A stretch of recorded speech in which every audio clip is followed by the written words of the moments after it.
bismillah adi kuni jamai udangi Ibrahim adire mu idangi ko nyawi dangani igara ke ngolle ko ngangun kadangani agara ke ngolle intangun dirnini amma baka homma iganya ke ngolle ni ko mi ganti katini ko be ati ko tana na kujan sigini tai aiga saga ya ay kenyi kunda ha kima munda malengi kya munda malengi ko na nya kalle ke imesa ani kunu ye tana kalle ke ko ni kema kanda timira mun ni kema ken ko dara kenya sabu ile ganye ga waka wale ngoni kya munda ka malengi annanya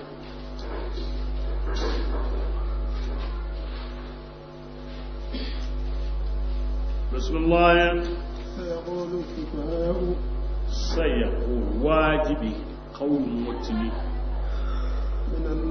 إما كوهنا دي ورناكو كينا الله صلى الله عليه وسلم نهيم غنتين غتين دي كي واجب مكينا أقول ورنيا أنا كينيا يورني كي الله فارس صلى الله عليه وسلم أو هيم غنتين لكن بتعليم الله إياه Allah na tuni ne da kona kan da ji Allah fara mun muhuntin ci duya ni magin kunna na wai wani Allah fara da himmu da zu anda Qur'ana kuta ka himmu din gaben ku gabe in ka bi ta'lim Allah iya Allah wa su mu'jizatan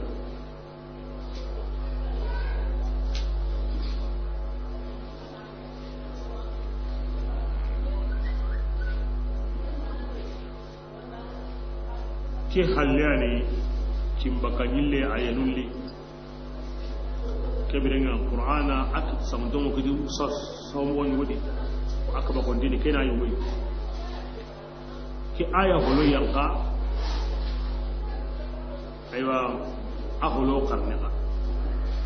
aholo wono angani ko mu karne hina umra angani akutengo imbe ga ka kabaren di nan sami aka ne kin kunun da kuma kin karahina bake ki holo yanka ko haya karna kin balle kin baka yille ayan kana wa ayan kana Allah faran ti dikin be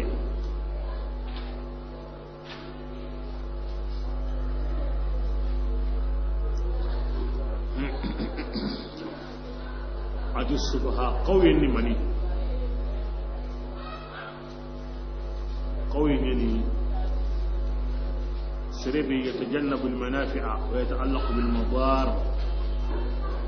an hango himbe di awalla to no kenga himbe ga wa toro amma lili kinyi nya to won kawai anya dinan biya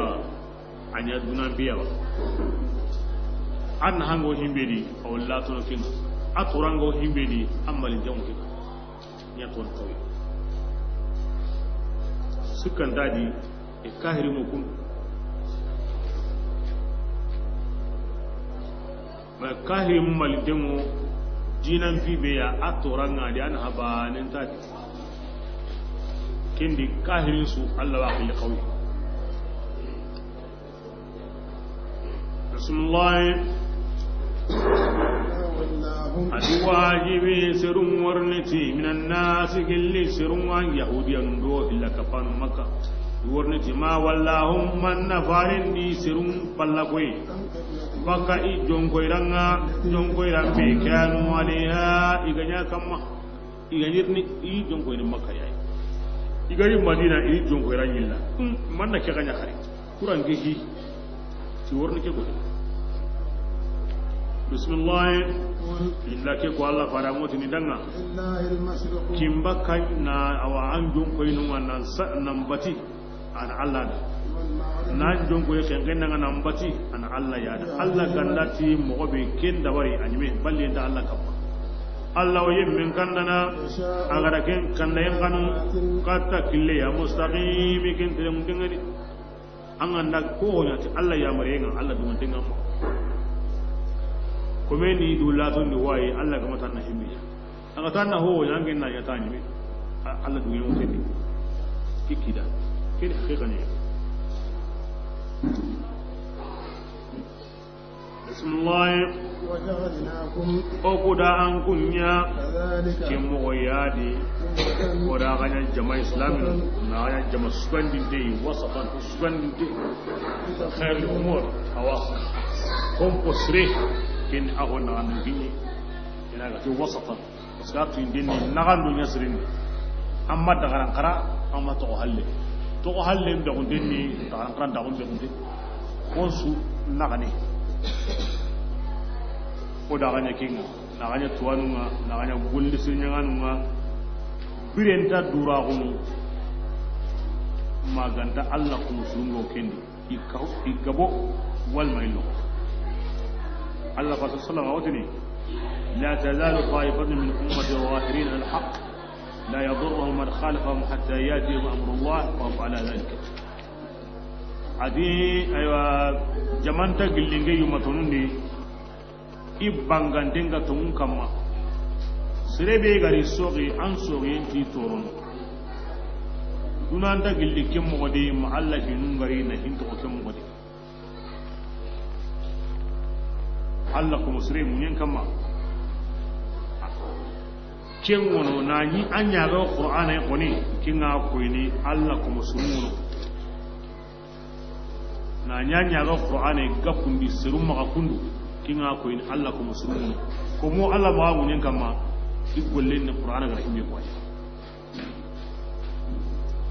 na sawun Allah wa kun Allah ki Allah ko ni qur'ana kedi at kitaban mutashabihan mathaniya taqsha'irru minhu julud alladhina yakhshawna rabbahum adi kitabe kitab qore yayi amma salanun nan qaba awo sage ne diga mundi yemmu benu ga kanna Allah yi kun fatin mun yokkini qur'ana diga min ne kuma nan ko ke bi na kinga ko na nya ga qur'ana yi kun yemmu wono kun ganda no bani qur'anan ta anda to koyre ya sabuni jamal lagare qur'ana usige qur'ana wunu Allah ya outnin kama ke take himelu ga yin karna in tingollin ngobe ngo awa holu wono mi ngo kompundi kundu ngani siti ni ngara in tin karna Allah outnin kuru njana nyankan dengan segini angana dia anga be muni har banan danyina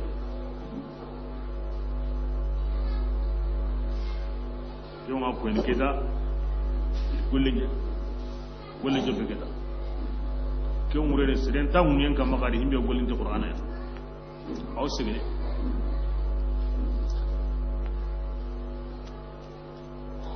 annam wuhoni Allah ko musulunye me masiban ga bodunadi ay kenta ko ni masiban di ga boye balawin di ka boye kenta ko ndi Allah ko musulunye me anya ran dai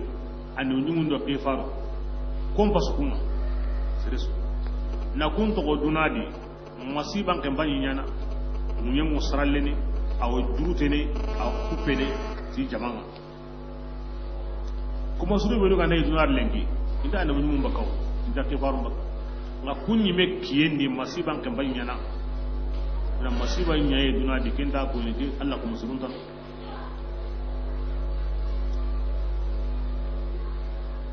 ke masala dangi Allah farno sabanu na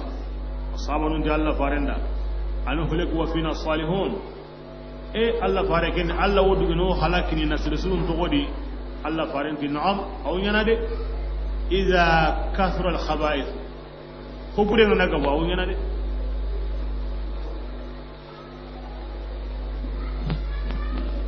sirsurun yiye no goni majme addaleni anya ayo qur'an ina ta kunjin bali masiban ga waye kin ta ko yin tindan adra goni so bismillah لتكونوا Allah dan kunya ke jama sire ku sabura an kun kananya lagara kotanga shedanu ya awa jama kuten kam lagara kota annabi mu benu ga kiya ki faru bi ga kiya ila kinyandi ويكون الرسول kambire nga fare mawlamin ya sinun danai an kun kahana kamma lagara kota rake shini place qorunga kunin makama qorunga Allah garanya Allah farin yu matununda aro Allah farin yi mida ay gara ko tundikin ike da Allah farin yi matununya kuma siruma kuma sugandi to la gara kota iyani alim ke farid dangi don seda la gara kota i hare mahallawin ayani sinunda nan seda sinunda nan kini ke gore ki de kuturanga kulani seda umar gene dibendi taga ni kin kuma ni serin ina mai de ulani ni sedanga bo seda won na yawa cike bai na taka diga ina sunni won wono na tukun almuzakki kunya na seda nun sinni kuma kiji kudana magabitedi taga ndi dibendi wo besu mo gonto anga garana ango nambara nyana aminyange ya gananga maga kaunde mu gulli gure nyadi magol go waro mena ganna akontruye wo besu mo gonto ina kunya turni ni bitedi tun almuzakki kunga na serebe ce da un dangindi kibirin ayi kunga ti hulani ce da un ta diga na ke hidi ajibe ken ni hinu hilya kibla yumaton ni ce da nunga ke faru dangin donna ko ni sinu ni Allah sallallahu Allah faringi sinu ni kun makama kore lagara kotanga inda jaman sigindi kafirun ngi dura birabane kama jaman dangin to Allah wotini dangani manda aga matungundi tinke yalli harum maraga ina aga gongowa di wotini okama hare marwaya yokurane o ma sere suwari annabi nyimu ngorni Allah wotini kembirenga an kun mingi haren kinyandi aga jamanga wotin Allah ora kinyandi de angara ho koda ora sukida imatu mondial Allah watu de awrona na hujjan sigindi kama Allah watu ne kebira annabi nyumunda kona ga sedanga fakin qaida ndanya amanya kibi ambe ga ta ndanya kuna se to kona ku sedanga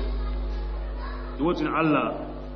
Muhammadu yumatunun yani oku sedanga ila yumatun murni Allah wotini an ko ngosede ne nante qifarun na haren yandi yumatun yambara karatun gode wotin Allah na'am okuna sedanga